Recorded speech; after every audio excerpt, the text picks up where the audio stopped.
Makanya saya ketika disoal teman-teman tentang hadis nuzul, Allah turun ke langit dunia, Ustaz Adi mengingkari hadis nuzul. Ah, antum yang kurang gaul.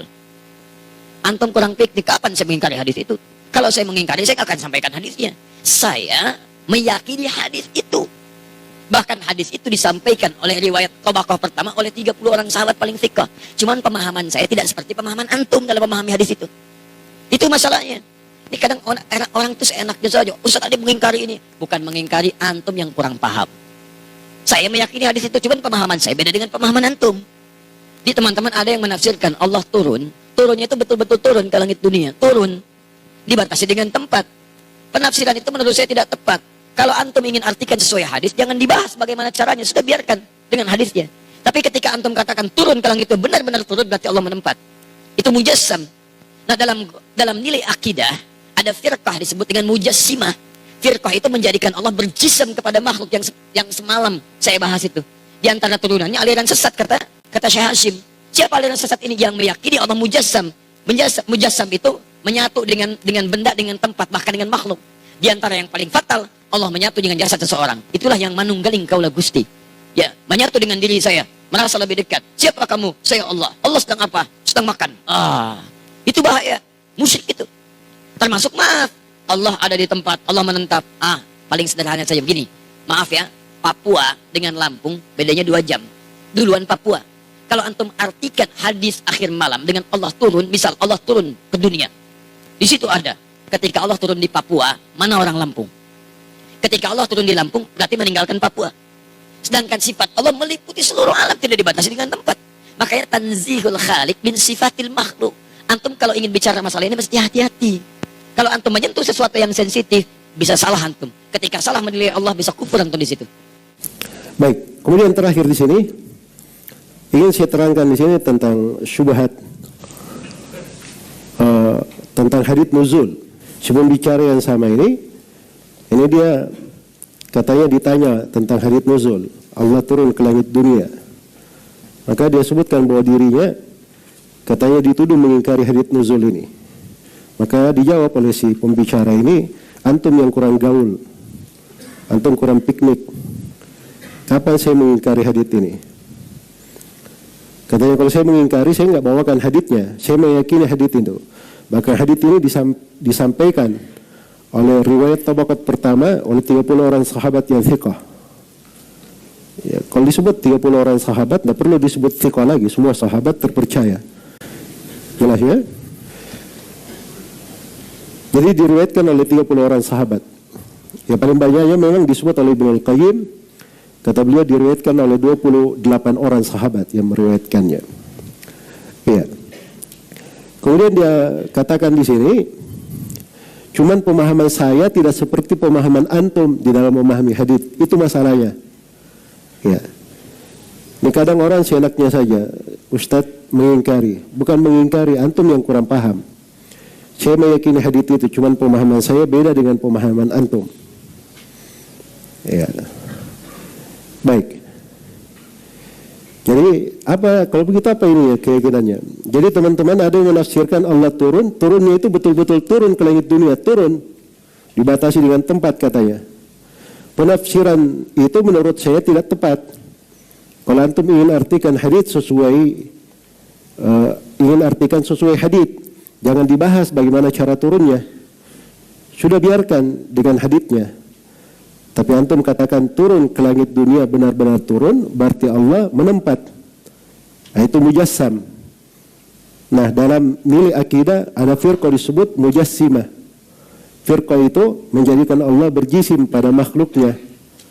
Yang semalam saya bahas itu diantaranya baik. Jadi lihat ya cara memahaminya. Jadi kalau ada orang yang mengambil zahir hadits, teksnya di riwayat Bukhari Muslim, yanzilu rabbuna ila sama'id dunya. Rabb kita turun ke langit dunia. Fi thuluthul lailil akhir, pada sepertiga malam terakhir. Pada sepertiga malam terakhir. Qala, kemudian Allah berfirman, hal min sa'ilin fa'utiyah, apakah ada yang meminta aku beri permohonannya? Hal min da'in fastajibalah, Apakah ada yang berdoa, aku kabulkan untuknya. Hal min mustaghfirin faghfiralah. Apakah ada yang mohon ampun, aku akan ampuni untuknya. Jadi ini ketika orang baca, Rabb kita turun ke langit dunia. Orang yang membacanya cukup diartikan saja, Allah turun ke langit dunia. Itu kan penafsirannya sebagaimana yang dikatakan oleh Sufyan Ibnu Uyainah. Tafsirnya baca saja, seperti itu yang diyakini. Turun ke langit dunia, turun benaran. Iya. Jelas ya? Bagaimana turunnya? Inilah letak permasalahan dia. Sebab dia pahami seperti dirinya turun. Ya, makanya langsung dia beri konsekuensi. Kalau begitu Allah itu perlu tempat. Kalau begitu Allah itu berjisim. Nah, itu dia masukkan sendiri dirinya ke masalah. Ya. Karena asalnya dia sudah apa? Sudah berpemikiran mujassimah juga. Tapi repotnya dia tuduh orang mujassimah. Ya. Dia tuduh orang mujassimah. Dan ini tidak benar ya? Tidak benar. Baik. Terus masalah lainnya katanya. Ini dia sebut juga di antara masalah lain. Ya. Dia kasih contoh sederhana begini. Yang di Papua dengan Lampung beda 2 jam. Bulan Papua. Kalau antum artikan hadits akhir malam dengan Allah turun, misalnya Allah turun di dunia, di situ ada. Ketika Allah turun di Papua, mana orang Lampung? Ya. Ketika Allah turun di Lampung, berarti meninggalkan Papua. Sedangkan sifat Allah meliputi seluruh alam, tidak dibatasi dengan tempat. Nah, ini sudah paham ya, letak kekeliruannya memahami di mana. Sebab dia selalu ukur dulu dengan dirinya sendiri kayak begitu. Ya. Itu kan makhluk seperti itu. Ini berbicara tentang Allah. Jangan serupakan Allah dengan makhluk. Jelas ya? Allah itu maha mampu atas segala sesuatu. Bisa melakukan hal-hal yang makhluk itu tidak bisa melakukannya. Iya. Baik. Kemudian dan di dalam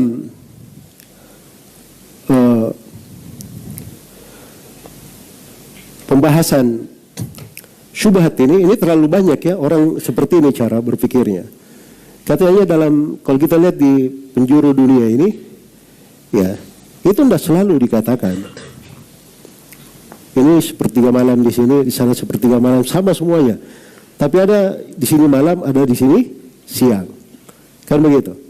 Nah, ini mereka anggap tidak seperti itu di dalam memahami hadits. Baik.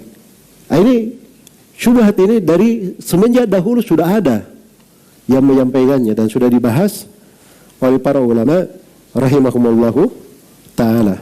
Iya. Dan pokoknya kalau kita mengerti tadi terkait dengan terkait dengan mana ta'wil, kemudian mana tafwid, dan bagaimana kekeliruan ta'wil dan tafwid ini, maka akan mudah insyaallah ta'ala memahami hadits-hadits yang seperti ini. Baik, saya beri ya beberapa contoh hadits dari Rasulullah sallallahu alaihi wasallam ya, supaya kita paham. Nabi sallallahu alaihi wasallam pernah bersabda di hadits riwayat Muslim dari hadits Abu Hurairah, "Idza qala al-'abdu alhamdulillahi rabbil alamin." Ya, kalau si hamba berkata alhamdulillahi rabbil alamin, Allah berfirman apa? Hamidani abdi, hambaku memujiku. Kalau hamba sholat terus lalu dia baca ar-Rahmanir Rahim, maka Allah berfirman athna alayya abdi. Kalau dia baca Maliki Yaumiddin, maka Allah berfirman majjadani abdi. Kalau hamba berkata iyyaka na'budu wa iyyaka nasta'in, maka Allah berfirman hada baini wa baina abdi wa li abdi mas'al. Ya, baik. Semua manusia bermunajat kepada Allah. Semua umat Islam membaca surah yang sama. Di berbagai tempat, berbagai di berbagai tempat, berbagai waktu. Iya. Berbagai waktu. Pertanyaannya, Allah Subhanahu wa taala pada setiap hamba yang berucap seperti itu, dia balas seperti itu? Saya tanya. Dia balas seperti itu? Iya, karena Allah kabarkan. Ya. Bagaimana caranya? Nah, itulah masalahnya. Kenapa kamu tanya-tanya? Ya. Itu bukan ranah kamu untuk bertanya hal yang seperti itu. Jelas ya? Ini hal semua orang paham, tidak ada kontradiksi di dalam hal itu. Jelas ya? Allah Subhanahu wa taala memberi rezeki, ini misalnya bertambah ilmu, sana bertambah kekayaan, sana bertambah istri, sana bertambah. Semuanya dikasih tambahan satu saat. Allah yang memberi rezeki kepadanya. Tidak usah ditanyakan, itu semuanya ada. Tapi tidak ada kontradiksi di dalam perbuatan Allah Subhanahu wa taala. Baik, lebih daripada itu, ini matahari ya. Kita lihat matahari. Bergerak satu gerakan. Iya. Dia terbit, terbenam, kan begitu? Terbit, terbenam. Matahari yang terbit, terbenam ini, itu kepada kaum yang beraneka ragam. Iya. Kepada kaum yang beraneka ragam. Ada yang musim dingin, ada yang musim panas, ada yang musim salju, ada yang musim semi, macam-macam. Padahal dia gerakan, satu kali gerakan semuanya. Dan ini mencakup semuanya. Mencakup semuanya. Jelas ya? Kalau makhluk saja Allah atur seperti itu, apa hal yang tidak mudah bagi Allah? Kalau Allah sudah kabarkan sesuatu, jelas ya? Cuma jangan dikiaskan Allah itu dengan kamu sendiri. Ini kan selalu dia pikir dirinya. Ya. Selalu dia pikir dirinya. Kalau saya nulis sepertiga malam di Amerika masih siang. Nah, itu kan diri kamu. Ya. Jelas ya?